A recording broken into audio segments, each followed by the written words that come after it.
ક્રિયાઓ આપણા શાસ્ત્રમાં વર્ણન કરી છે.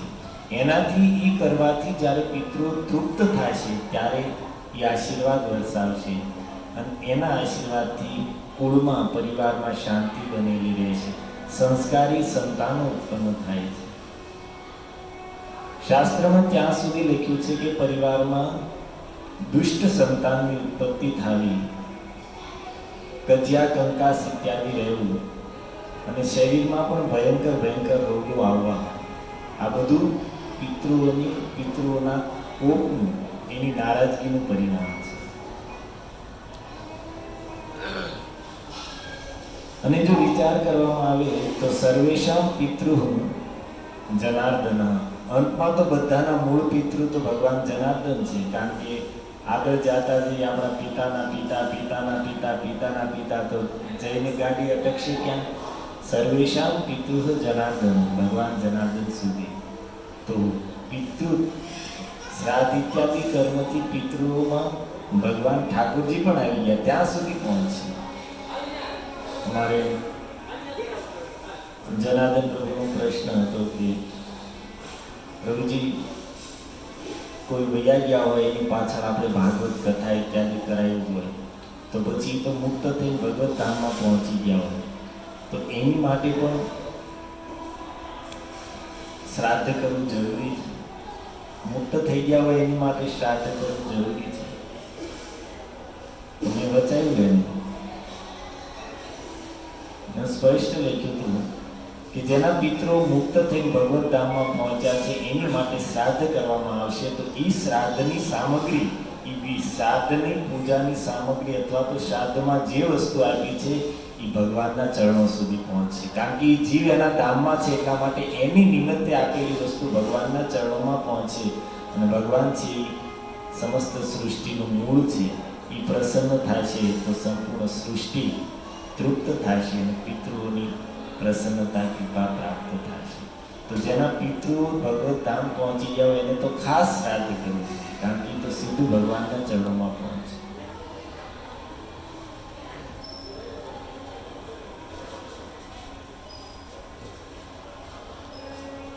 અને આપણે શાસ્ત્રમાં આ બધી વિધિઓ મોટા મોટા ઋષિઓએ, સ્વયં ભગવાન રામચંદ્ર પણ પોતાના પિતા દશરથજીનું શ્રાદ્ધ કરવા માટે ગયાજીમાં ગયા હતા. હવે ભગવાનને શ્રાદ્ધ કરવાની શું જરૂર છે?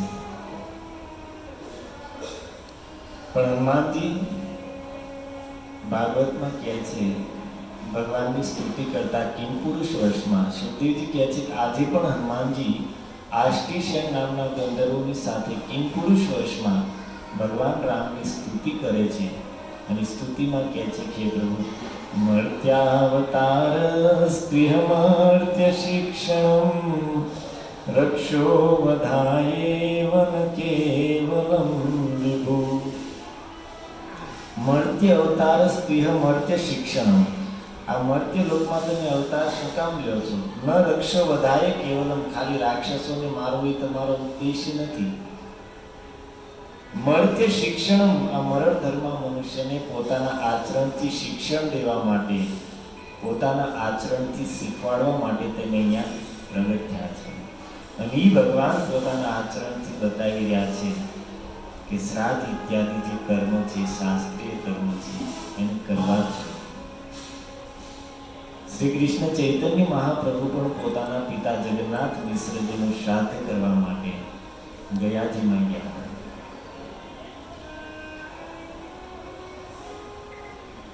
આ બધી વિધિ આપણા મહાપુરુષોની, મહાન મહાન વૈષ્ણવોએ, સંતોએ પણ કરેલી છે.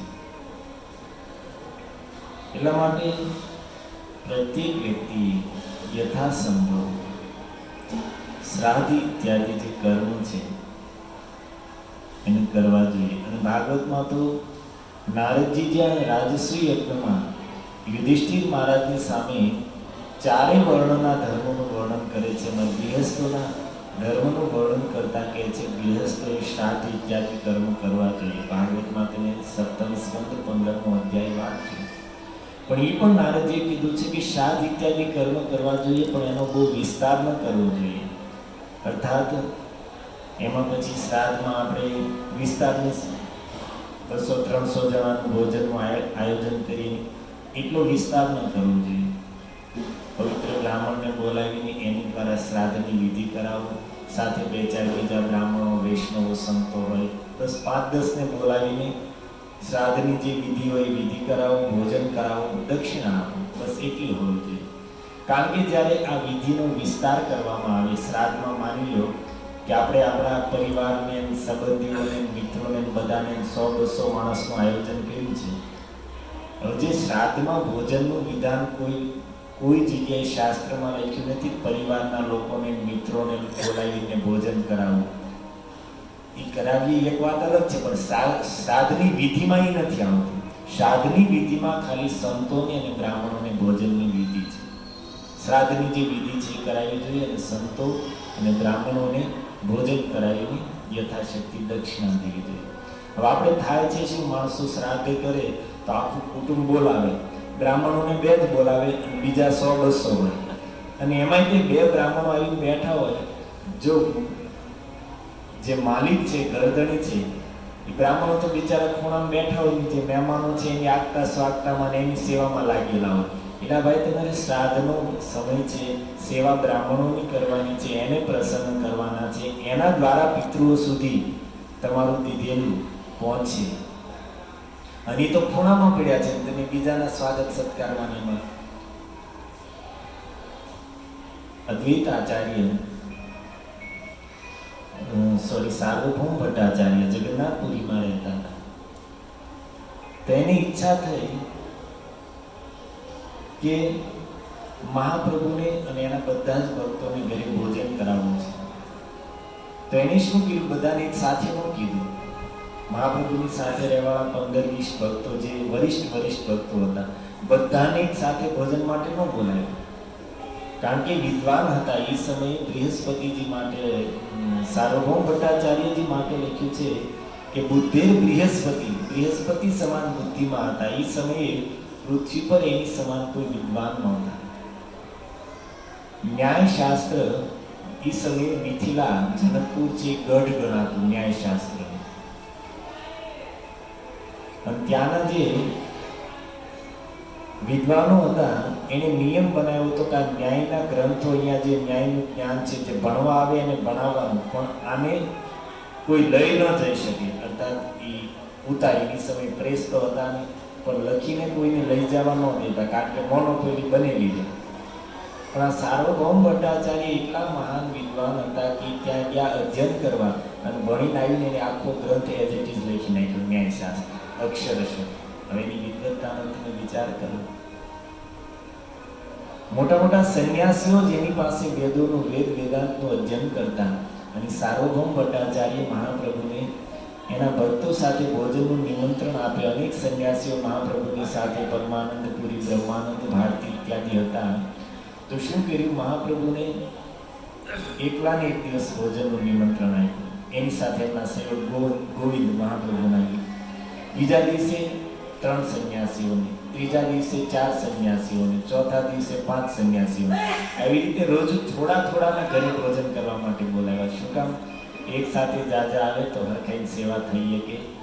તો 2-3 હોય તો તમે વ્યવસ્થિત જે રીતે કરવી હોય એ સેવા કરી શકો. એક સાથે 25-50 ને બોલાવ્યો હોય તો સ્વાભાવિક છે કે આપણે. તો ઠીક એ જ વાત અહીંયા શ્રાદ્ધમાં છે. જ્યારે વિસ્તાર કરવામાં આવે તો જે બ્રાહ્મણોને પ્રસન્ન કરવાના છે, તૃપ્ત કરવાના છે, તો પડ્યા રહેશે સાઈડમાં, અને અગાવાલાઓની સેવામાં જ આપણે લાગેલા રહીશું. એટલા માટે નારદજીએ કીધું છે કે શ્રાદ્ધ ઇત્યાદિ અવશ્ય કરવા જોઈએ, પણ એનો વિસ્તાર ન કરવો જોઈએ. સંક્ષેપમાં 5-10 સંતોને, બ્રાહ્મણોને બોલાવ્યા અને ખાલી ભોજન કરાવવું એટલું જ નથી. શ્રાદ્ધની જે વિધિ છે, શાસ્ત્રીય વિધિ, એ પણ બ્રાહ્મણો પાસે કરાવી દીધી. તો આપણો જે મૂળ વિષય છે, વિદુરજી અને મૈત્રીજીનો સંવાદ, બંને પરમ ભાગવત છે. એવા મહાપુરુષોની ચર્ચા ચાલી રહી છે કે મૈત્રીજી કે જેમણે અંતિમ સમયમાં ભગવાનના ધરાધામ પરથી પોતાના ધામમાં જાય છે, એ સમયે ભગવાનના મુખેથી ભાગવતનું જ્ઞાન ઉદ્ધવજીએ પ્રાપ્ત કર્યું અને એની સાથે મૈત્રેયજી બેઠા હતા. અંતિમ સમયમાં ડાયરેક્ટ ભગવાનના મુખેથી જેને ભાગવતનું જ્ઞાન પ્રાપ્ત કર્યું છે એ મૈત્રેયજી.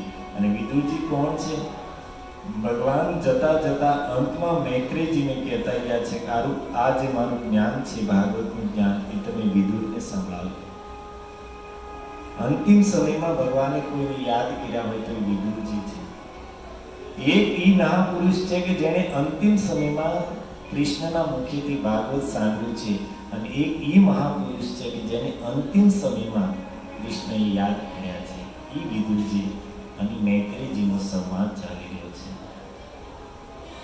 એની વચ્ચે જે સંવાદ, એટલા મહાપુરુષો વચ્ચે જે ચર્ચા થતી હોય એનો એક એક શબ્દ મહત્વપૂર્ણ હોય. એક શબ્દ પણ જો આપણને સમજાય જાય, હૃદયમાં ઉતરી જાય તો એક શબ્દ જ આત્મકલ્યાણ કરવા માટે પર્યાપ્ત છે.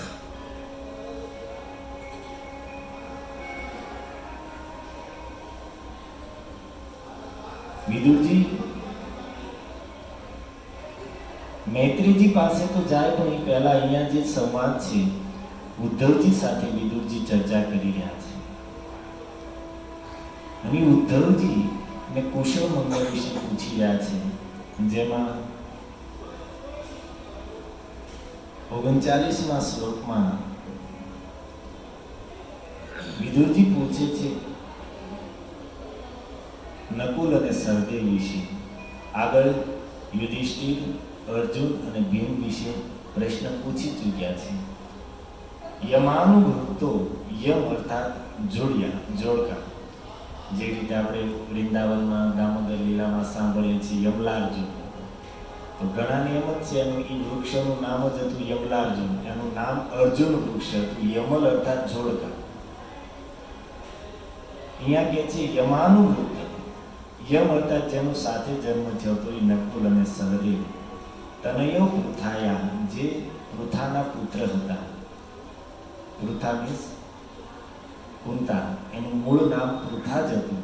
અને પૃથાના પુત્ર હોવાને કારણે પાંડવોને પાર્થ કહેવામાં આવે છે. ખાલી અર્જુનને, આપણને એમ છે કે અર્જુનને જ ખાલી પાર્થ કીધું છે, નહીં.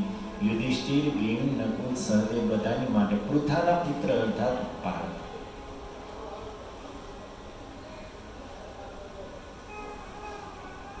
તો નકુલ અને સહદેવ, વિદુરજી કહે છે કે પાર્થ વૃતો પક્ષ્મ અભિરક્ષણીવ.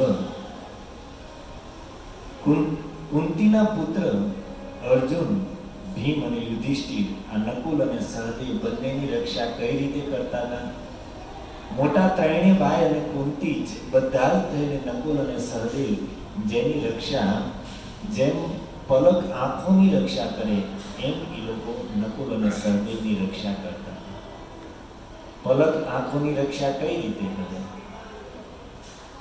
આંખમાં કોઈ પણ વસ્તુ જતી હોય તો તે પલકને ગમે એટલી પકડી રાખશો એ પડી જ જાય છે. ક્યારેક ખતરો કરશો કે આંખમાં પાણી છાંટજો સ્પ્રે લઈને, બે હાથથી પકડી રાખશો તો એ પડશે. પલક હંમેશા સાવધાન થઈને આંખની રક્ષા કરે. તો જે રીતે પલક આંખોની રક્ષા કરે એવી જ રીતે પૃથા, કુંતા અને એમના પુત્ર જે નકુલ અને સહદેવની રક્ષા કરતા હતા.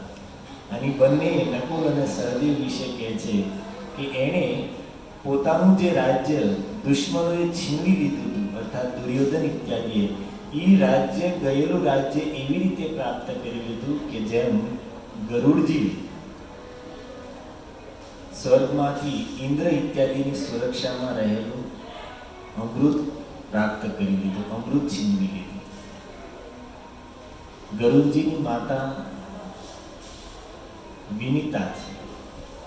કશ્યપજીની 17 પત્નીઓ છે અને એનાથી જ આ સંપૂર્ણ સૃષ્ટિ, મનુષ્યની બાદ કરતા, મનુષ્ય એક જ મનુ મહારાજની સંતાન છે.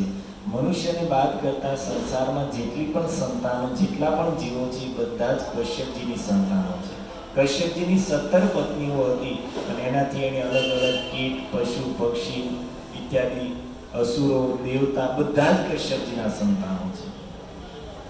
કશ્યપજીની દિતિ નામની પુત્રીથી, દિતિ નામની પત્નીથી અસુરો થયા, અદિતિથી દેવતાઓ થયા, ધનુ નામની પત્નીથી દૈત્યો થયા, કદ્રુથી સર્પો થયા, વિનિતાથી ગરુડ અને આરુણી થયા, પતંગી નામની પત્નીથી પતંગિયા ઇત્યાદિ જીવો થયા. તો એક દિવસ કદ્રુ અને વિનિતા બંને બેઠા હતા અને એવામાં સૂર્યદેવનો રથ નીકળ્યો અને સૂર્યદેવનો રથ જોઈને બંને પરસ્પર ચર્ચા કરી. એક કહે છે કે સૂર્યદેવના રથના જે ઘોડા છે એની પૂંછડીના વાળ છે કાળા છે, અને એ કહે છે કે પૂંછડીના વાળ છે સફેદ છે. કદ્રુનું કહેવું હતું એ પૂંછડીના વાળ છે કાળા છે, અને વિનિતાનું કહેવું હતું કે એના વાળ છે સફેદ છે. અને બંને વચ્ચે ચર્ચા થતા થતા આગળ જતા વાત ત્યાં જઈને અટકી કે સારું આપણે બંને શરત નાખી, જેની વાત સાચી પડે એને, જેની વાત ખોટી પડે એને બીજાની સાચી જેની વાત હોય એની દાસી થઈને આજીવન રહેવાનું, આવી શરત નાખી.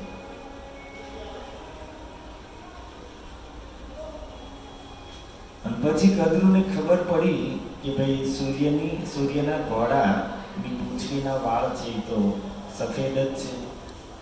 તો એણે કપટ કર્યું, એણે એના પુત્રો સર્પોને કીધું. તો સર્પો હતા એ ઘોડાની પૂંછડીએ વીંટળાઈને, અને જે સફેદ વાળ હતા એ કાળા દેખાવા માંડ્યા. અને જ્યારે ખબર પડી કે ભાઈ આ તો કાળા છે, તો શરત અનુસાર વિનિતાજી હારી ગયા અને કદ્રુની દાસી થઈ દાસીની જેમ એની સેવામાં લાગી ગયા. ગરુડજીએ જ્યારે જોયું કે મારી માં દાસીનું કામ કરી રહી છે, એટલા સમર્થ પુરુષ જે સાક્ષાત ભગવાનનું વાહન છે, કેમ સહન થાય કે મારી માં એક દાસી થઈ રહે છે? તો એણે એક દિવસ કદ્રુને કીધું કે માતા તમે મને કહો, તમે શું કિંમત લેશો મારી માતાને દાસીમાંથી મુક્ત કરવાની?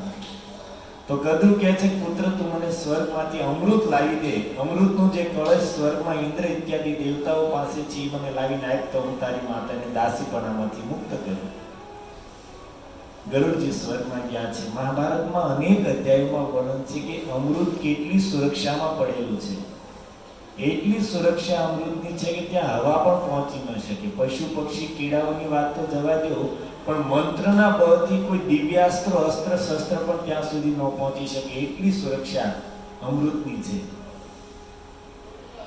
પણ ગરુડજી ત્યાં ગયા, ગરુડજીની પાંખોની હવાથી જ એની સુરક્ષાઓ બધી વિખાઈ ગઈ. એની સુરક્ષામાં જે દેવતાઓ ઊભા હતા એ બધા તો ઉડી ગયા ગરુડજીના વેગથી, એની પાંખોના વેગથી. અને બધાની વચ્ચેથી ગરુડજીએ રમત રમતમાં અમૃત છીનવી લીધું.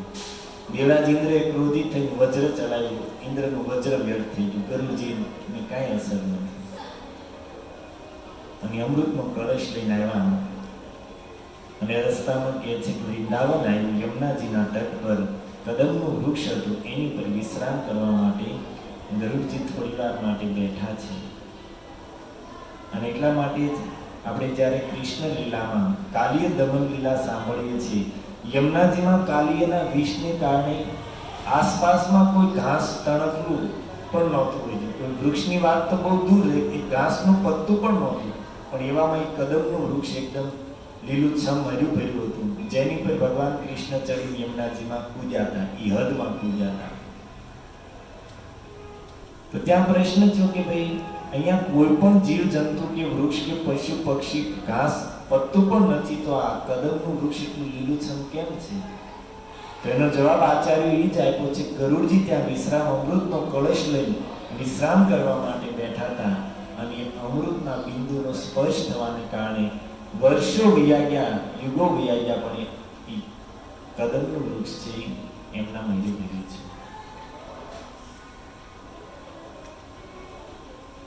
તો એ ગરુડજીએ પછી અમૃત કળશ લઈને આવ્યા, કદ્રુને આપ્યો છે.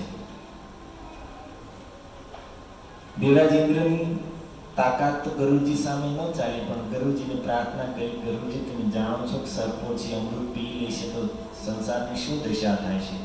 ગરુડજી કહે છે કે હું અત્યારે એટલું જ જાણું છું કે મારે મારી માને દાસીપણામાંથી મુક્ત કરવાની છે, હું એમને અમૃતનો કળશ આપી દઈશ, પછી તમે બુદ્ધિમાન છો દેવતાઓ, ઇન્દ્રને કહે છે કે તમે બુદ્ધિમાન છો, તમે વિચાર કરો કે ભાઈ પીવે એ પહેલા અમારી અમૃતનો કળશ એની પાસેથી કઈ રીતે લઈ લેવો, એ સર્પો પાસેથી. તમારું કામ છે, મારું કામ છે મારી માતાને મુક્ત કરાય.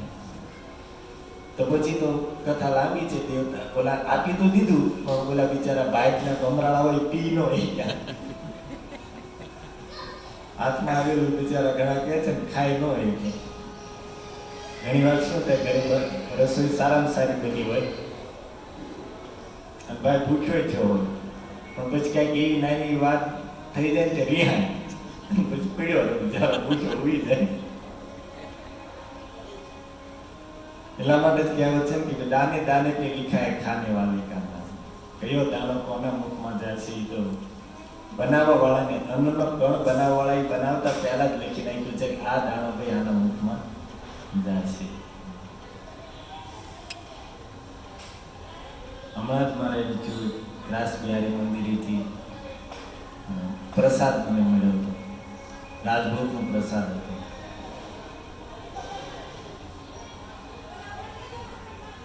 હું સુરત જતો હતો, સાથે હું લઈ નીકળ્યો હતો, મેં સુરત લેતો જાઉં પ્રસાદ.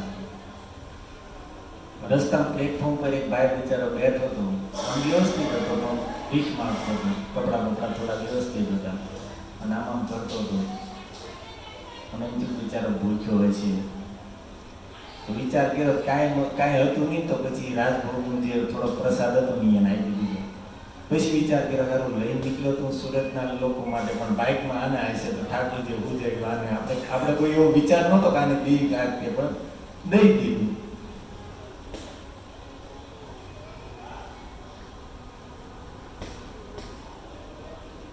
તો અહીંયા એ વાતને યાદ કરે છે વિદુરજી કે જેવી રીતે ગરુડજીએ દેવતાઓ પાસે સુરક્ષિત અમૃતને છીનવી લીધું, એવી જ રીતે નકુલ સહદેવ પોતાના ભાઈઓ સાથે મળીને દુશ્મનો દુર્યોધન ઇત્યાદિ એનું જે પૈતૃક હકનું જે રાજ્ય હતું એ છીનવી લીધું હતું, એ પાછું મેળવી લીધું. એ બંને માદ્રીના પુત્રો કુશળ તો છે ને.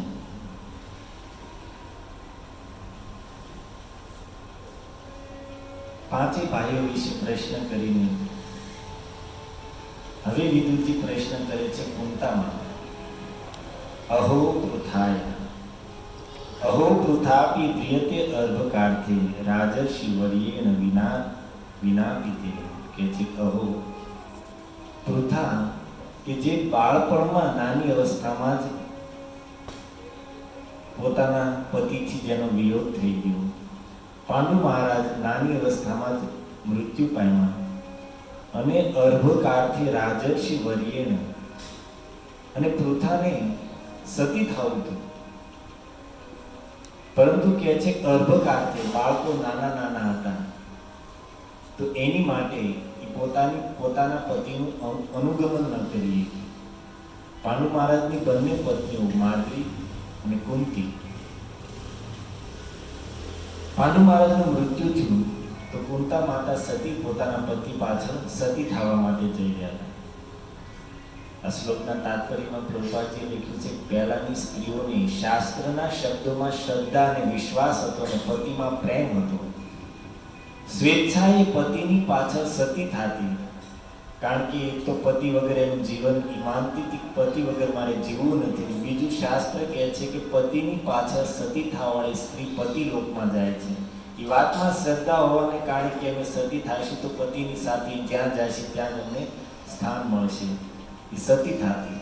પણ પછી ધીરે ધીરે સમય આવતા આવતા પરિવર્તન થતા એ સતી પ્રથા જે સ્વેચ્છાથી સતી થતી એને બળજબરીનું રૂપ લઈ લીધું. કળિયુગ આવ્યો એટલે પછી ઓલી પત્નીને સતી ન થવું હોય તો પરિવારના લોકો સગા સંબંધીઓ જબરજસ્તી એને ચિતામાં નાખી દેતા, અને ત્યારે સરકાર દ્વારા આ પ્રથાની પર પ્રતિબંધ મૂકવામાં આવ્યો. પણ અહીંયા તો કુંતા સતી થવા માટે કુંતા માતા તૈયાર છે, પણ માદ્રી કહે છે બેન કુંતા આપણે બેમાંથી એકને તો રહેવું જ પડશે, કારણ કે આપણા પુત્રો નાના નાના છે એને સંભાળવા માટે, અને હું જો જીવિત રહીશ તો હું એટલી બેન તારી જેટલી હું મહાન નથી કે હું તારા પુત્રોમાં મારા પુત્રોમાં ભેદ ન કરું. કુંતીને કહે છે કે બેન તારામાં એ શક્તિ છે, તારામાં એ મહાનતા છે, મને વિશ્વાસ છે કે હું નહીં હોઉં તો મારા પુત્રમાં તમારા પુત્રમાં તમે ભેદ નહીં કરો. પણ હું એટલી બધી મહાન નથી કે હું બધાને સરખા ભાવે રાખી શકું. એટલા માટે હું સતી થાઈશ અને તમે રહ્યો અને આપણા સંતાનોનું ભરણ પોષણ. અને વાત સત્ય હતી. માતા કુંતાએ જીવનમાં ક્યારેય પણ પોતાના પુત્રો ભીમ, અર્જુન, યુધિષ્ઠિર અને નકુલ, સહદેવમાં ભેદ નથી કર્યો. કોઈ જગ્યાએ નહીં સાંભળવામાં આવે નકુલ સહદેવને અધિક પ્રેમ કુંતાનો મળતો. નાના હતા એટલા માટે. અને જે દ્રષ્ટિ કુંતાની હતી એ જ યુધિષ્ઠિર, મહારાજ ઇત્યાદિ એના પુત્રોની પણ હતી. તમને ગયા વર્ષે ગુડાકેશ પ્રભુએ ગયા મંગળવારે પ્રસંગ સંભળાયો હતો. વનવાસ દરમિયાન જ્યારે સરોવરના તટ પર પાણી પીવા માટે ગયા અને અર્જુન, ભીમ, નકુલ, સહદેવ ચારેય પાણી પીને મૃત્યુ પામ્યા. યુધિષ્ઠિર મહારાજ ગયા અને યક્ષના રૂપમાં રહેલા ધર્મરાજે કીધું કે મહારાજ, જો આ પાણી સરોવરનું પાણી પીશો, મારા પ્રશ્નનો જવાબ આપ્યા વગર આ પાણી પીશો તો તમારા ભાઈઓની જે દશા થઈ છે એ જ તમારી થશે. તો પહેલા મારા પ્રશ્નનો જવાબ આપો. 100 પ્રશ્ન પૂછ્યા છે યક્ષે અને 100 નો જવાબ ધર્મરાજ યુધિષ્ઠિરે આપ્યો. યક્ષ કહે છે કે મહારાજ, તમારા ઉત્તરથી હું પ્રસન્ન છું, એટલા માટે આ તમારા 4 ભાઈઓ મૃત પડ્યા છે એમાંથી જે કહેશો એ એક જીવિત થઈ જશે. યુધિષ્ઠિર મહારાજે શું કીધું? મારો ભાઈ નકુલ જીવિત થાય. યક્ષ કહે છે કે અરે, સંસારનો સર્વશ્રેષ્ઠ ધનુર્ધર અર્જુન છે, સંસારનો સર્વશ્રેષ્ઠ ગદાધર શક્તિમાન ભીમ છે, અને એને છોડીને તમે નકુલને જીવિત કરવાની વાત કરો છો. યુધિષ્ઠિર મહારાજ કહે છે કે હા, મારા પિતાજીની 2 પત્નીઓ હતી, એક કુંતા છે અને એક માદ્રી. કુંતાનો પુત્ર એક હું જીવિત છું અને મારી ઈચ્છા છે કે મારી માતા માદ્રીનો પણ એક પુત્ર જીવિત રહે, એટલા માટે નકુલ જીવિત.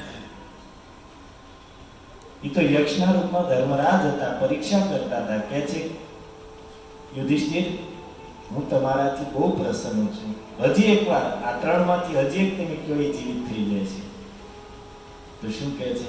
સહદેવ જીવિત થઈ. ધર્મરાજ પ્રસન્ન થઈને કહે છે કે 4 જીવિત થઈ જાય છે. હું પ્રસન્ન છું.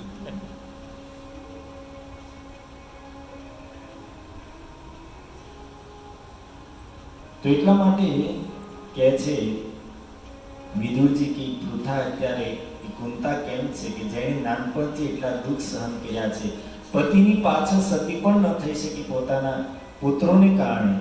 અને પાંડુ મહારાજ કે જે એવા ધનુર્ધર હતા, એવા યોદ્ધા હતા કે જેને પોતાના ધનુષ્યના ટંકારથી ધનુર્દ્વિતીય ઉપભસ્ત્ર અસ્ત્ર 10 દિશાઓને જીતી લીધી. એટલા માટે જ્યારે પરીક્ષિતજીનો જન્મ થયો ત્યારે બ્રાહ્મણોએ ભવિષ્ય એનું કીધું. એના હાથની રેખાઓ, એના ભારની રેખાઓ જોઈ એનું ભવિષ્ય કીધું. એમાં કહે છે કે આ બાળક છે એ પરાક્રમમાં એના દાદા પાંડુ સમાન થાય છે, કારણ કે પાંડુ મહારાજ એવા હતા પરાક્રમ. એ કુંતા કેમ છે? અને હવે અંતમાં ધૃતરાષ્ટ્ર વિશે પ્રશ્ન નહીં પૂછતા, ખાલી કહે છે, શોક વ્યક્ત કરે છે. અત્યાર સુધી બધાના કુશળ મંગળ વિશે પૂછ્યું, પણ હવે ધૃતરાષ્ટ્રનો વારો આવ્યો એટલે એના કુશળ મંગળ વિશે કાંઈ નથી પૂછતા. શું કામ? પ્રભુપાદજી આમાં લખે છે કે વિદુરજીએ, સાંભળો, વિદુરજીએ પોતાના મોટા ભાઈના કુશળ સમાચાર ન પૂછ્યા, કારણ કે તેમનું કુશળ થાય તેવી કોઈ શક્યતા ન હતી. ઘણા આપણે જાણીએ છીએ કે એનું જીવન એવું જીવા હોય કે એનો ક્યારે એની પાછળ ગમે કરો એનો ઉદ્ધાર થવાનો નથી, કારણ કે જીવન દરમિયાન બીજાને નડવા સિવાય કાંઈ કામ ન કર્યું હોય. એને બસ કોઈ હારો માના લાગે નહીં. આ ઈ ઓયો, ઈ આવો, ઓયો તેવો, અને તું એક જ સારો.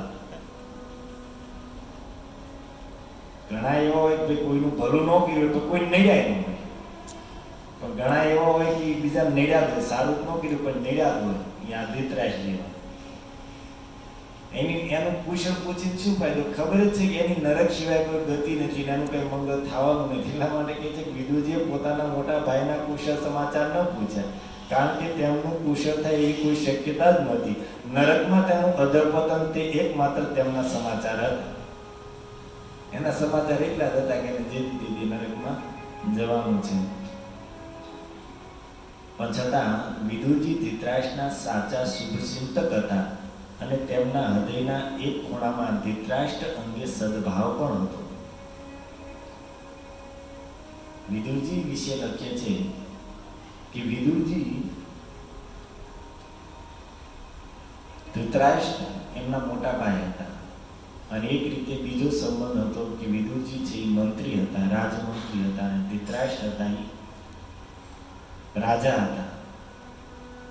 અને ત્રીજું કે અંધ હતા, એટલા માટે વિદુરજી એની સાથે વિશેષ એનું હંમેશા કલ્યાણ થાય એવા ભાવથી એની સાથે રહેતા હતા અને હંમેશા એને સાચી સલાહ આપતા હતા. પ્રભુપાદજી લખે છે કે વિદુરજી હંમેશા ધૃતરાષ્ટ્રની સાથે રહેતા, પણ વિદુરજીની મહાનતા એ હતી કે ધૃતરાષ્ટ્રના સંગમાં રહેવા છતાં ધૃતરાષ્ટ્રનો રંગ વિદુરજીને ન લાગ્યો. એણે એની મહાનતા છોડી નહીં, કારણ કે નગર જેવો તેવો હોય, કુસંગ કરે, કોઈ સારો માણસ કુસંગ કરે, પણ જો પોતે જ મક્કમ ન હોય, પોતાના સંસ્કાર પ્રબળ ન હોય, શિક્ષા મજબૂત ન હોય, તો ઓલાનો રંગ એની પર, કુસંગનો રંગ આપણી ઉપર ચડી જાય, આપણે ઓલાની સાથે ભલે ઓલા જેવા થઈ જઈએ. પ્રહલાદજીની શિક્ષા, પ્રહલાદજીનું જ્ઞાન કેટલું પ્રબળ હશે કે એના સંગમાં આવીને અસુરોના હજારો બાળકો હતા એ ભક્ત થઈ ગયા. નકર થાવું જોઈએ એવું કે હજારો અસુર બાળકોના સંગમાં રહીને એક પ્રહલાદ શું કરે, એ અસુરના બાળકો જેવા થઈ જાય. પણ નહીં, પ્રહલાદજીને નારદજીની શિક્ષા એવી હતી કે એની પર ઓલા અસુર બાળકોનો રંગ ન ચડ્યો, પણ એ બધા પ્રહલાદજીના સંગમાં રહીને ભક્તો થઈ ગયા. ભક્તો માટે આ બધી વાત સમજવા જેવી છે, કારણ કે આપણે લોકો સંસારી છીએ, તો સ્વાભાવિક છે સંસારના કાર્યો આપણે કરવા પડશે, સંસારના વ્યવહારો કરવા પડશે, અને એમાં કેવા કેવા માણસોનો સંગ કરશું. પણ જો આપણે સત્સંગ નિયમિત કરતા હશું, આપણી ભક્તિમાં દ્રઢતા હશે, તો આપણી સાથે રહેવાવાળા આપણા સંગથી એ ક્યાંક ના ક્યાંક ભગવાનના માર્ગે ચડશે. પણ જો આપણામાં જ દ્રઢતા નહીં હોય, આપણું જ્ઞાન જ તે દ્રઢ નહીં હોય, તો ઓલેની સાથે રહીને આપણે એની જેવા થઈ જઈશું. આપણી સાથે રહીને એની શું, એની સાથે આપણે એની જેવા થઈ જઈશું. તરત વિચાર આવવા માંડે એવાની સાથે રહીને કે આવું કાંઈક આમ કેમ ઉબળ ખાવા માટે કાંઈક કરવું પડશે, આવું આપણે રહી ગયા. એ બધા સંગમાં કેવા વિચારો આવે, ભક્તોના સંગમાં કેવા વિચારો આવે કે ભાઈ જીવન તો એમનામ ચાલવાનું જ છે, પણ કાંઈક આત્માનું કલ્યાણ કરી લેવું છે. તો વિદુરજીની મહાનતા હતી કે ધૃતરાષ્ટ્રની સાથે નિરંતર રહ્યા છતાં પણ ધૃતરાષ્ટ્ર અને એના પુત્રોનો સંઘનો પ્રભાવ વિદુરજીની ચેતના ઉપર ન પડ્યા. પણ સામે ધૃતરાષ્ટ્રનો રંગ પાકો હતો, એની ઉપર કઈ વિદુરજીની સંઘનો પ્રભાવ નહોતો. એ સત્સંગ રૂપ થઈને બેઠા હતા, એક શબ્દનો ઓર્ડર. ઘણી વાર વિચાર આવે કે ઓલા કથામાં જે તબલા વગાડવા વાળા, બેન્જો વગાડવા વાળા, હાર્મોનિયમ વગાડવા વાળા હોય, હવે એને અખંડ કથાઓ ચાલતી જ હોય, કથા પ્રૂફ થઈને બેસતા છે ને ત્યારે એક શબ્દ ઉતારવાનો જ નહીં, એટલી કથાઓ આપણે લઈએ.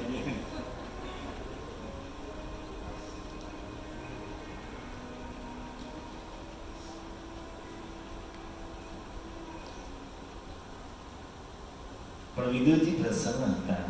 વિદુરજી કહે છે ધૃતરાષ્ટ્રની વિશે પ્રશ્ન પૂછીને કે અરે વિદુરજી કે જેને હું એનો સૂર્યત હતો, હંમેશા મેં એનું કલ્યાણ થાય, એનું હિત થાય એવો પ્રયાસ કર્યો, પણ છતાં મને પણ એને ઘરમાંથી કાઢી નાખ્યો. નિર્યાપિતો એને સૂર્યદ સ્વપુર્યા, પોતાના નગરમાંથી મને પણ કાઢી નાખ્યો. પોતાના પુત્રોના મોહમાં પડીને, પોતાના પુત્રોની વાતમાં આવીને, એની હારમાં હા બનીને મને પણ ઘરમાંથી કાઢી નાખ્યો.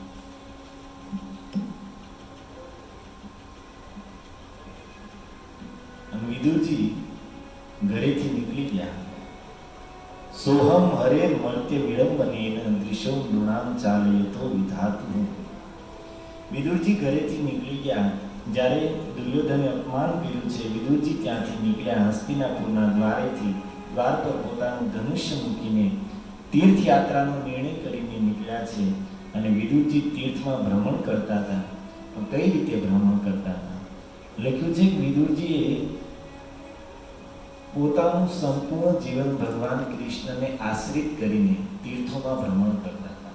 ઘરમાં જ્યાં સુધી રહેતા હતા ત્યાં સુધી એના મનમાં કંઈક થોડી ઘણી ઘર ગૃહસ્થીની ચિંતા ઉપાધિ હતી.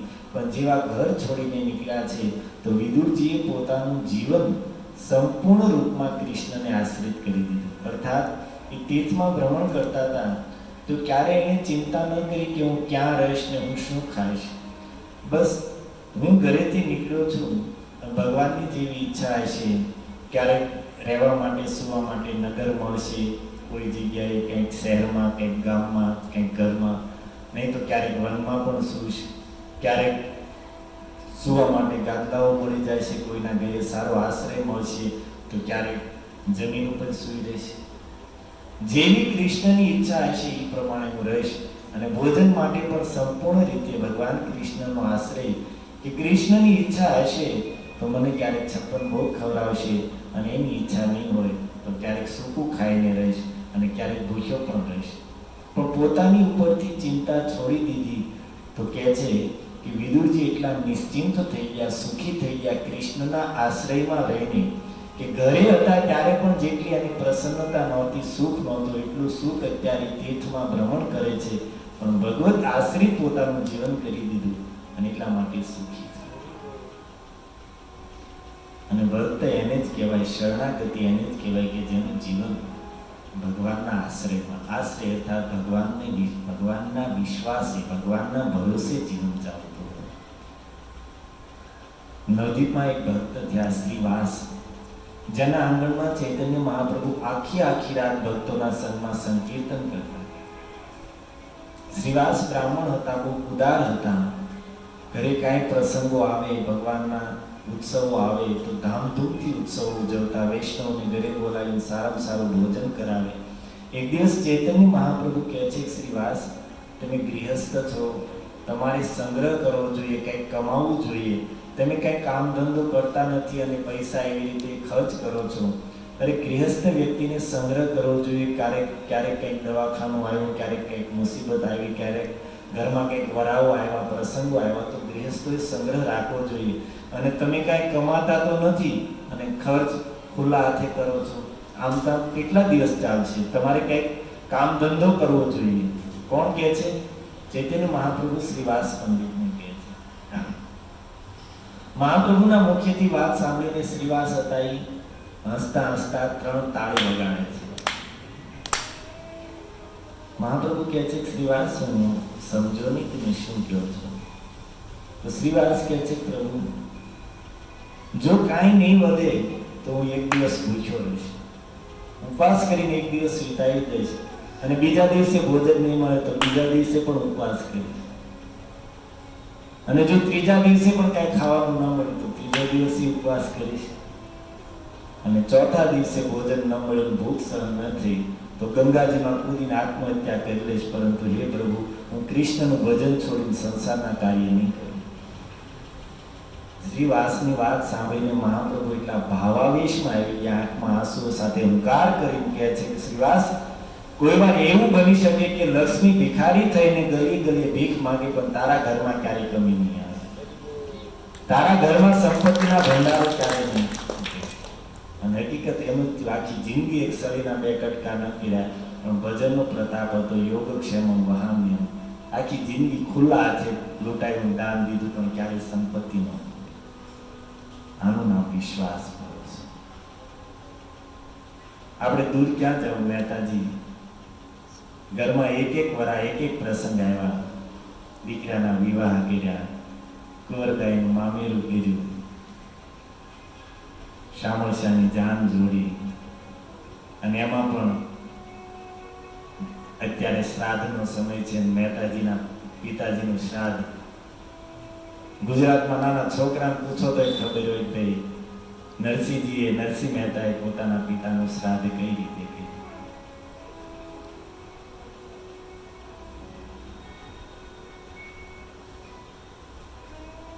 નરસિંહ મહેતાના પિતાજીનું શ્રાદ્ધ એના મોટા ભાઈ વંશીધરજી દર વર્ષે શ્રાદ્ધ કરતા, આખી નાગર જાતને જમાડતા, કારણ કે દિવાન હતા. દિવાન અર્થાત રાજાના દિવાન અર્થાત આજના ફાઇનાન્સ મિનિસ્ટર શું થાય એ થાય ને. તો એક દિવસ પિતાજીનું શ્રાદ્ધ હતું તો બધાને આમંત્રણ આપેલું ને નરસિંહ મહેતા એના ઘરેથી માણેક ગૌરી બંને ગયા. અને વંશીધર એનો સ્વભાવ હતો, નરસિંહ મહેતાને જોવે એટલે ખીજાવાનું ચાલુ કે તું કઈ કરતો નથી, કઈક કામ ધંધો કરીને આખો દિવસ ભગતરાવની વચ્ચે ભજન ગા છો, કઈક કામ ધંધો તો કરી. અને ગયા તો એને વંશીધરજી ખીજાણા.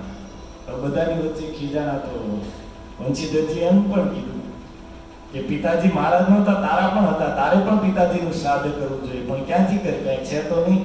આખો દિવસ ભજન કરે છો બાવાઓની વચ્ચે બેસીને, કઈ કામ ધંધો કરીને પિતાજીનું શ્રાદ્ધ કર્યું. તો મહેતાજીએ તો વંશીધરજીએ કીધું એટલે સાંભળી લીધું, કારણ કે એને મનમાં હતું કે ભાઈ એમાં કઈ ભાઈ કઈ ખોટું જ કહેતા નથી, કે છે સાચું, આપણે કઈ કરતા જ નથી, સાધુ વચ્ચે બેસીને ભજન જ કરીએ છીએ. એની વાત થાય ને કે ભાઈ એમ કે ભાઈ મંદિરે પડ્યા રહ્યો છો, નહીં ક્યાંય વ્યવહારમાં ધ્યાન આપતા, નહીં ક્યાંય ઘરનું ધ્યાન આપતા. એમાં કઈ સાચું હોય તો સાંભળી લેવાય, એમાં કઈ વડકા કરવાનો બેસે.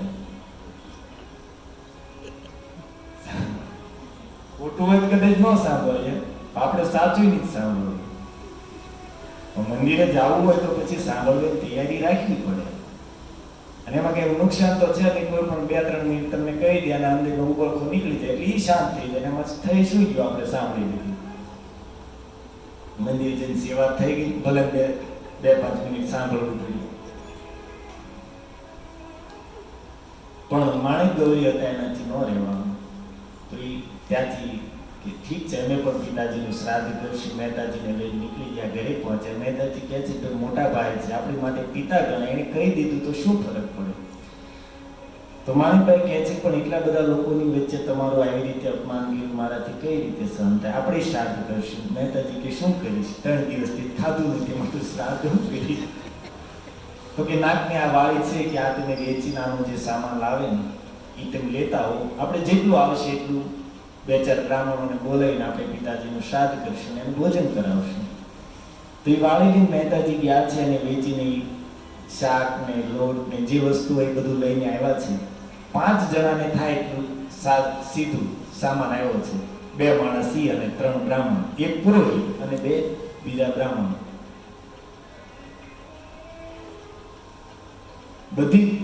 બધું સામાન તો આવી ગયું, પણ હવે ઘી ઘટ્યું. તો મહેતી કહે છે પછી કે ભાઈ ઘી તો લઈ આવું, બીજો બધો સામાન આવી ગયો છે. તો મહેતાજી કહે છે લાય તો પેલી કઈ વધ્યું તો નથી, પણ કોઈ 15 દિવસની ઉધારીએ, મહિનાની ઉધારીએ દે તો લઈ આવું. અને હાથમાં તપેલીને આપણે ગાય મેં તે લીધી તપેલી હાથ રે, ધરણી ધરનું ધ્યાન ધરી. એ મેં તે લીધી તપેલી હાથ રે, ધરણી ધરનું ધ્યાન ધરી. એ મુખે ગોવિંદ ગોવિંદ ગોપાલ જો, ધરણી ધરનું ધ્યાન. હાથમાં તપેલી લઈ નીકળ્યા છે અને પહેલી દુકાને ગયા, કે છે ઘી જોતું છે. તો વેપારી હતા એને ઘીની તપેલી આખી ભરી દીધી. પૈસા મહેતાજી કહે છે 15 દી પછી આપી. એટલે વાણીઓ બુદ્ધિમાં મહેતાજી એનો તો કઈ વાંધો નહીં, 1 તપેલીની 2 તપેલી ઘી લઈ જાવ તો વાંધો નહીં, પણ આ ઘીમાં કાલ રાતે ગરોળી પડી ગઈ હતી, એટલે તમારે જેવા પવિત્ર બ્રાહ્મણોને ખાવા લાયક રહ્યું નથી. મહેતાજી કે હાલે ભાઈ તારું ઘી. તો બધે દુકાને ફેર્યા, પણ બધે ઈ જ જવાબ, પેલા દેવા તૈયાર થઈ જાય, પણ જેવા 15 દિવસ મહિનો કહે એટલે કોઈ રાજી નહીં. અંતમાં એક વૈષ્ણવની દુકાન હતી ગામના અંતમાં. મહેતાજી ત્યાં પહોંચ્યા અને કીધું ભાઈ થોડું ઘી આપો, એક ટકેલું, 15 દિવસમાં પૈસા આપી દઈશ. અનિસા શ્રદ્ધાળુ હતા, કહે છે ઘરે મહેતાજી તમે લઈ જાઓ ઘી અને પૈસા ભલે 15 દિવસે મહિને આપજો, પણ તમે આવ્યા છો, તમારી જેવા સંત પધાર્યા છે તો કમસે કમ 2 ભજન સંભળાવો, 2 ભજન સંભળાવો, તમે ઘી લઈ જાઓ. જેને સત્સંગ કર્યો હોય ને એને વિવેક હોય, ઘરે સંતો સાધુ આવ્યો હોય તો એને શું પૂછાય કે ભાઈ આવ્યા છે આપણા ઘરે ભક્તો આવ્યા છે, ચાલો આપણે પ્રભુજી કંઈક 10-15 મિનિટ કીર્તન કરીએ, અમારું ઘર પાવન થાય. તમે આવ્યા છો તો આપણે કંઈક 5-15 મિનિટ કંઈક ભગવાનની વાત કરો, કંઈક કથા સંભળાવો. આમ વિવેક, સત્સંગ કર્યો ને વિવેક હોય. અને બાકી ભક્તો ઘરે આવ્યો હોય, સંતો ઘરે આવ્યો હોય તો એની પાસે ધંધાની વાતો ચાલુ કરે, એની પાસે વ્યવહારની વાતો ચાલુ કરે, ન્યાય સંસારની વાતો ચાલુ કરે, અને એમાં પાછો પોતાનો કપ્પો જ ચાલુ રાખે, સામેવાળાનો વારો તો આવવાનો હોય. સત્સંગ હોય ને વિવેક હોય, સંસારના લોકો આવ્યા તો ઠીક છે, સંસારની ચર્ચા થાય, પણ ઘરે કોઈ ભક્તો સંતો આવ્યા છે તો એને તો કંઈક આત્મકલ્યાણના પ્રશ્ન પૂછાય, એની પાસે કંઈક કીર્તન કરાવાય, કથા કરાવાય. ના વ્યાપારી હતો, એ સત્સંગી હતો. એ છે કે આવ્યા છો તો 2 ભજન સંભળાવો, તમારે ગીત જોતું લઈ જાઓ. અને મહેતાજી ભજન ગાવા માટે બેઠા. હવે બેઠા તો કઈ સમયનો ખ્યાલ રહ્યો નહીં, કારણ કે માણસને જે મનપસંદ વસ્તુ મળે એમાં કેટલો સમય જાય ખબર ન રહે. અમારા મંદિરમાં અત્યારે 3 દિવસનો ઉત્સવ હતો, કીર્તન મેળો. બધા ભક્તો હતા, 4-4, 5-5 કલાક બેઠા, પણ એટલો આનંદ, એટલો મસ્તી જામી હોય કે ખબર ન રહે કેટલો સમય જાય છે. રસ હોય એમાં, અને બાકી તો રસ ન હોય તો અડધી કલાકમાં થાકી જવાય. અને આ બાજુ 11 વાગ્યા. ઘરેથી માણેકભાઈ વિચાર કરે કે આવ્યા કેમ નહીં, ગયા ક્યાં? કારણ કે હજી તો 11 વાગ્યા, બપોરે 12 વાગ્યાનું જમણવાર છે. આ સવારમાં પહેલા તું કેવું ભૂલી ગયો કે સામાન લઈને આવ્યો તો ચોરે કે આમંત્રણ દેવા માટે 2 બ્રાહ્મણોને પુરોહિતને. તો જેવા ચોરે પહોંચ્યા તો ત્યાં કેટલાય નાગર જાતિના લોકો બેઠા હતા, અને એને મસ્કરી કરવા માટે મહેતાજીને કીધું કે મહેતાજી, અરે વંશીધરજીના ઘરે તો અમે તમારા પિતાનું શ્રાદ્ધ દર વર્ષે ખાઈએ છીએ, પણ આજ અમારી ઈચ્છા છે કે તમારી જેવા સંતોના ઘરે, તમારી જેવા વૈષ્ણવોના ઘરે ક્યારે અમને ભોજન મળે. અરે વધારે નહીં તો તુલસીના પત્તા ઉપર એક કણ મળી જાય તો એને અમને ભાગ્યશાળી માનશું. અને મહેતાજી બધાની વાત, બિચારા સરળ વ્યક્તિ, એને ચૂક આ સાચું કહે છે. તેને કીધું કે કામ કરો તો આપણે આખી નાચને જમાડી દઈએ. 3 જણા ભોજનમાંથી ઘી ઘટતું હતું અને 700 જણાની નાચ જમાડી. એટલે કે ભગત રાવનું આવું બધું આમંત્રણ દઈને ઘરે આવ્યા. પછી મહેતી કહે છે કે આ ઘી તો લઈ આવો ને. ઘી લેવા ગયા, ત્યાં ભજન ગાવા માટે બેસી ગયા. 11 વાગ્યા છે. આ બાજુ ભગવાને વિચાર કર્યો કે હવે આ કઈ ભજનમાંથી ઉભા થાય છે નહીં, તો દ્વારકાધીશ સ્વયં પોતાના સાથીઓ ઉદ્ધવજી, નકુલજી, સાત્યકી, રૂકમણીજી બધા તૈયાર કરીને કહે છે ચાલો બધા. અને બધા બ્રાહ્મણોના અલગ અલગ વેશ લઈને આવ્યા છે. બાકી બધા તો રસોઈયાના વેશ લઈને આવ્યા. મહેતાજી ઘરે પહોંચી ગયા. રૂકમણીજી, લક્ષ્મીજી એમાં સાથે હતા. અને સ્વયં ભગવાન મહેતાજીનું રૂપ ધારણ કરીને જુનાગઢની બજારમાં નીકળ્યા. અને ઘરે પહોંચે, હાથમાં તપેલી ઘીની લઈને. એટલે પહેલા તો માણેકભાઈ હતા ખીજાણા, ક્યાં ગયા હતા અત્યાર સુધી? આ કઈ 11 વાગ્યા છે, પુરોહિતને ક્યારે લેવા જઈશું, ક્યારે શ્રાદ્ધની વિધિ કરશું, ક્યારે જમાડીશું? આમ શિષ્ટ ભાષામાં ખીજાણા હતા. અત્યારના માતાઓ ખીજાય એમ નહીં.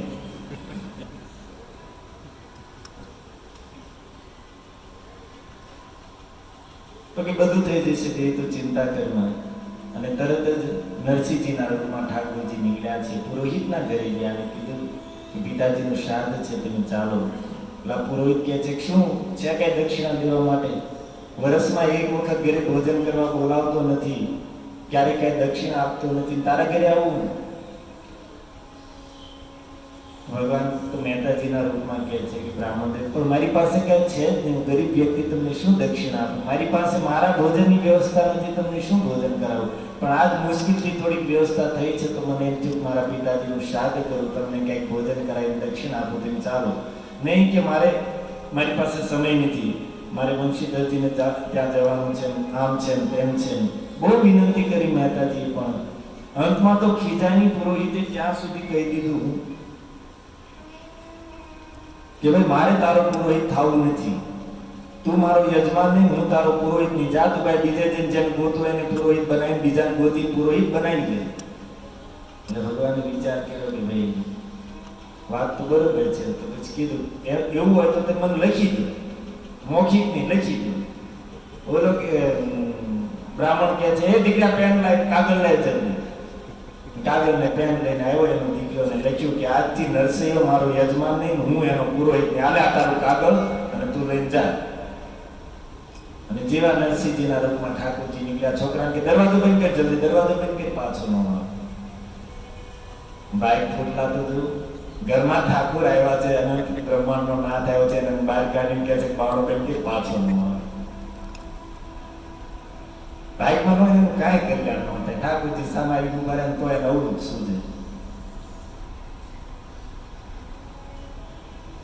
ભગવાન પાછા આવે છે અને એ સમયે જુનાગઢના એક ખેડૂત બ્રાહ્મણ બહુ પવિત્ર અને શુદ્ધ જેનું જીવન છે, બિચારા ખેતી કરી મહેનત કરીને જે મળે એનાથી જીવન નિર્વાહ કરે છે. અને નરસિંહજીના રૂપમાં ભગવાન એની સામે ગયા એમ કીધું બ્રાહ્મણ જેવા જોયા તો પહેલા તો એવા બ્રાહ્મણ છે એને દંડવત પ્રણામ કર્યા છે નરસિંહજી કે તમારી જેવા સંતના સવાર સવારમાં દર્શન થયા, તમારો દિવસ સુધરી ગયો. ભગવાન કહે છે કે બ્રાહ્મણજી મારા પિતાજીનું શ્રાદ્ધ છે તો તમે ચાલો અને શ્રાદ્ધની વિધિ કરાવી દો. ઓલા બ્રાહ્મણ કહે છે કે હું તો અંગૂઠા છાપ છું મહેતાજી, ક્યારે હું ભણ્યો નથી, મને ખબર નથી કેમ શ્રાદ્ધ કરાવું.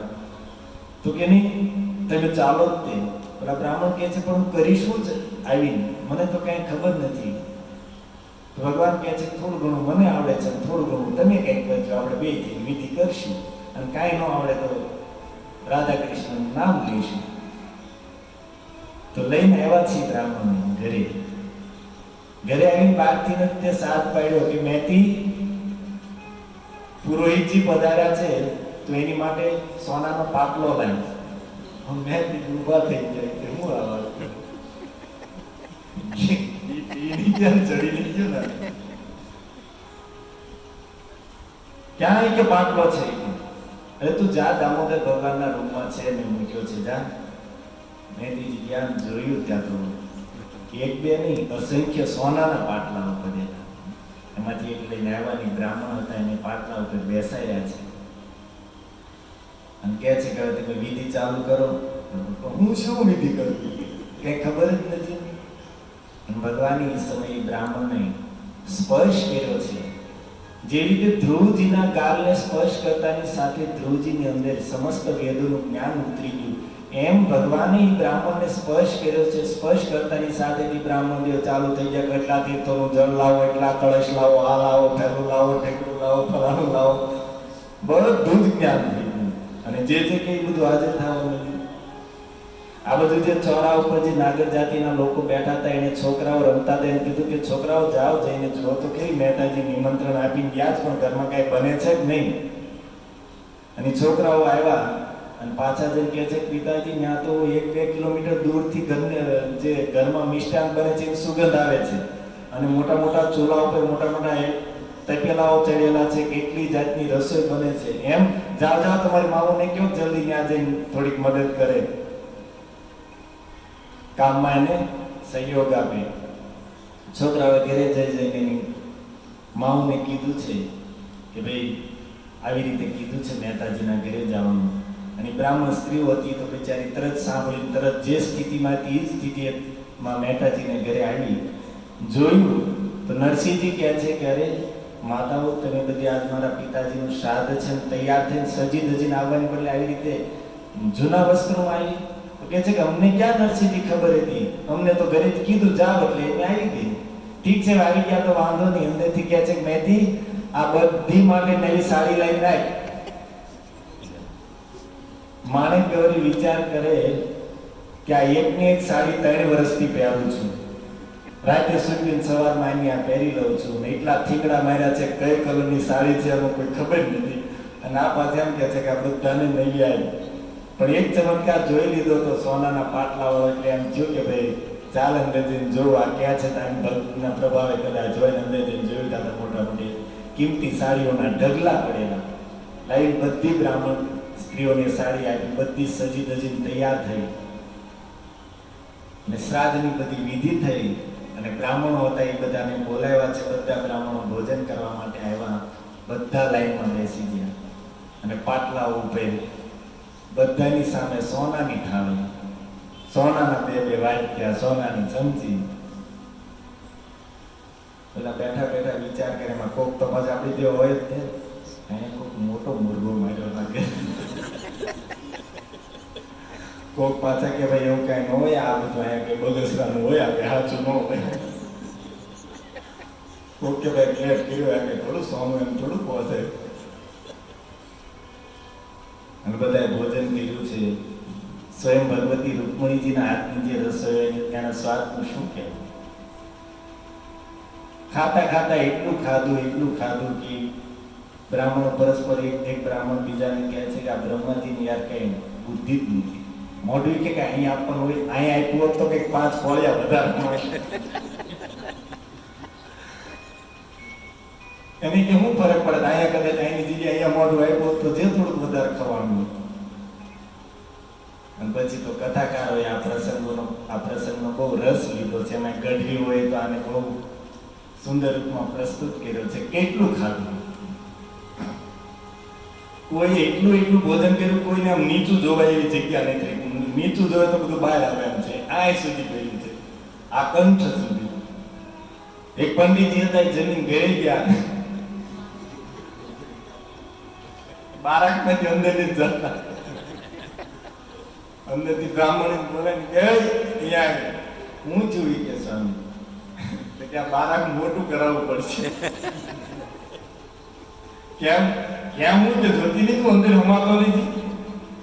અંદર આવી એકદમ નીચે આમ કેમ કે ખાઈ પીને આમ છાતી બાતી પેટ ફૂલી ગયેલું, નીચે જોવા એમ હતું ને આમ ઊંચા હાલતા હતા. એટલે બારાકમાં ભટકાતા હતા. એના બ્રાહ્મણ હતા એ બસ કે તમે શું ખાધું? કે તમે ખાધું કે ખાધું કહેવાય? ખાધું તો બાજુવાળાએ કીધું, ખાધું ને એમ ખાધું કહેવાય. કેમ બાજુવાળાને? તમે કે મહેતાજી ભેજ ચાલીને આવ્યા ને એને ટીંગા ટોળી કરીને લાવો.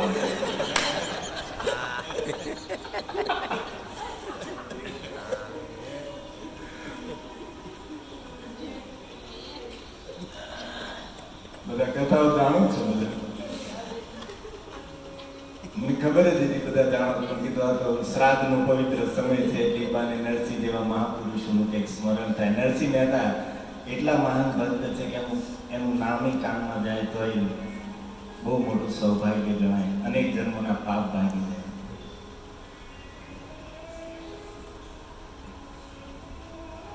ભગવાનને આશ્રિત જીવન ઉપર આપણે ચર્ચા કરતા, પણ આ બધા મહાપુરુષો છે એ તો એની વાત બહુ આગી છે. આપણે એની તુલના ન કરીએ. આપણને ભગવાન ઉપર વિશ્વાસ છે પણ એટલો નથી જે મહાપુરુષોનો. એટલા માટે એને તો બધું છોડીને ભગવાનના આશ્રય પોતાનું જીવન આપી દીધું. પણ આપણને એટલો વિશ્વાસ નથી. એટલે આપણા માટે એ યોગ્ય છે કે આપણે આપણું કાર્ય કરતા આપણે પરિશ્રમ કરતા આપણે આપણું કર્તવ્ય નિભાવતા ભગવાનના આશ્રય, ભગવાનના ભરોસે જીવન છે. આપણી માટે એટલું છે, ઠાકુર જે ગીતામાં કીધું છે, કર્મણ્ય વાધિકારસ્તે મા ફલેષુ. કર્મ કરવામાં તારો અધિકાર છે. પ્રભુને આદેશ છે તો હું કર્મ કરીશ, મારા કર્મોને કરીશ, મારા કર્તવ્યોને નિભાવીશ અને ફળ દેવું એના હાથમાં છે, દેશે. અરે સંસારના પાપી લોકોને પણ એની મહેનતનું ફળ દેતા હોય તો હું તો એનું ભજન કરું છું, એનું નામ લઉં છું, એની કથા સાંભળું છું. મને કેમ નહીં આપે? થોડું ઘણું એની ઈચ્છા હશે તો ઓછું આપશે, વધારે આપશે, થોડું વહેલું આપશે, મોડું આપશે, પણ આપશે અવશ્ય. આનું નામ ભક્ત, આનું નામ ભરોસો, આનું નામ વિશ્વાસ અને આનું નામ શરણાગતિ.